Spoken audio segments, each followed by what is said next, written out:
ولدي الشكتي غدروك وليدي خدام مع بنيتك وليدي عمر ليه يا خليها ريح لي فوق باش شويه اجي امي مينا طريح امي مينا وليدك اليوم مشى الله يرحمه الله يرحمه الجنه هو اللي كان كيديك الدواء هو اللي كان مهزني ولدي وكان غادي بيا يا مسكسيني غادي بيا للعمره وكان غادي بيا ولدي للعمره.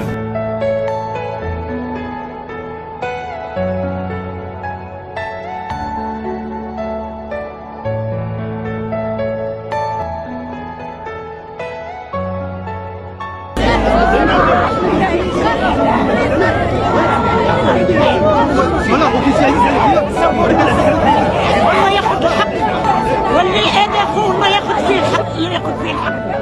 وانت جايه مشات البلومه ومشات الفكره اللي انت مدفونه في الروضه والله ياخذ فيهم الحق.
الله يجازيكم بخير. عاونونا الله يجازيكم بخير.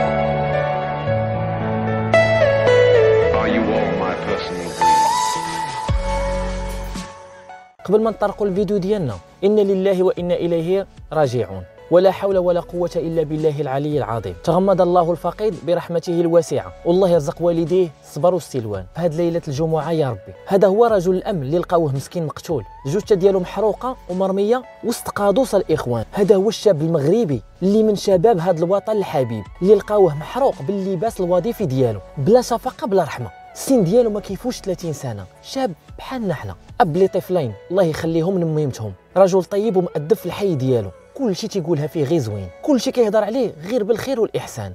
بصراحة هو كبر معنا بمثابة الأخ ديالنا، صراحة الله حتى حنا كبرنا معاه، تقريبا عائلة وحدة وجورة وحدة وكابرين مع بعضياتنا.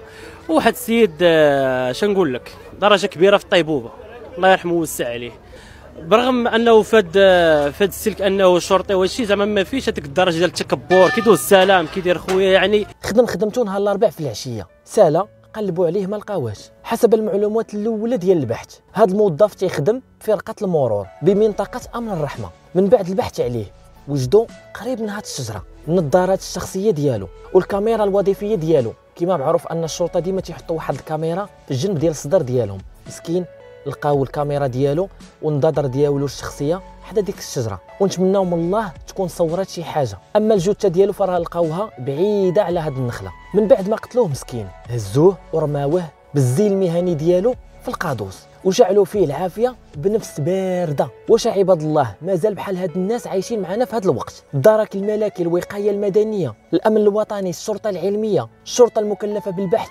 بالكلاب المدربه، كل شيء التحق بمسرح الجريمه. الامن طوق المنطقه بسدود امنيه معنيتها ببراجات على طول الطريق وعلى طول ديك لازول اللي كيتحيط بالمسرح الجريمه. الوقايه المدنيه تدخلات وطفات العافيه كما كتشوفوا، والدرك الملكي قام بارسال الجثه للتشريح، وبقات الشرطه العلميه تتقوم بالعمل ديالها لعل وعسى يلقاو الخيط اللي غادي يوصلهم لصاحب هذه الجريمه الشنعاء واللي بلا رحمه قاموا بها. وبدم بارد حرقوه مسكين هذا الشاب واغتصبوه في شبابه ويتموه في وليداته ومرته وفي والديه. الله يرحمه في هذا النهار كنا نقولوا امين. الشرطه مع الاسف ما لقات السلاح الوظيفي ديالو بالاضافه للسياره ديالو اللي من نوع الغولف. جميع المحققين حاليا مجندين وكيتسابقوا مع الوقت باش يوجدوا هذا المجرم او العصابه اللي قاموا بهذه الجريمه واللي ما يتقبلها حتى عقل. راه الجثه كيفاش تنقلات من النخله حتى لذاك المكان فين حرقوها وفين رماوها جهه القادوس وحرقوها، راه تيبين لك ان هذا ممكن يكون اكثر من مجرم واحد، وممكن العدد ديالهم يكون اكثر من شخص واحد كيساهم في هذه الجريمه. عائلته غير الله يصبرهم حيت محروقين عليه، حتى من الناس ديال الحومه كل شيء مصدوم من الواقعه، حتى واحد ما متيق. باش رجل الامن يوقع عليه بحال هذا الشيء فما نقدو غير نقولوا لا حول ولا قوه الا بالله العلي العظيم. مازال هناك احداث غادي تبان مع مرور الوقت، وحتى جريمه ما هي كامله، والله سبحانه وتعالى لابد ما غادي يفضح هذا المجرم ولا هاد المجرمين، والقانون غادي يقول الكلمه ديالو في الاخير. الله يصبر والديه وزوجته ووليداته. ما نطولش عليكم، كنتم معي في قناتكم حكايه وعبره. السلام عليكم.